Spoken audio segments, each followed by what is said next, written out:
All right, Coach. Another successful weekend. 6 points on the road this time up in the North Country. What were the thoughts coming back from that trip?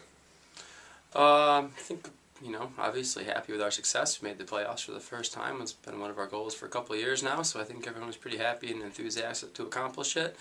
I also think a little, kind of one more step in the direction for our ultimate goal of trying to win the league here this year as we move along. So a little relief and everything, but I think mostly a little pride and satisfaction at taking 6 points from up there that we haven't done before in my tenure here.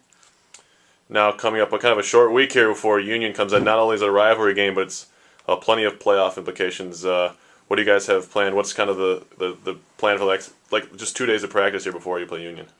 Try and keep everybody's emotions under check. I know the girls said they have a hard time concentrating in class and stuff right now. It's pretty exciting for them. So keep everybody's kind of head in the game and focus on their job and their role and making sure their bodies and minds and everything are ready to perform tomorrow night. What kind of threat does Union pose? I know they're pretty good up front.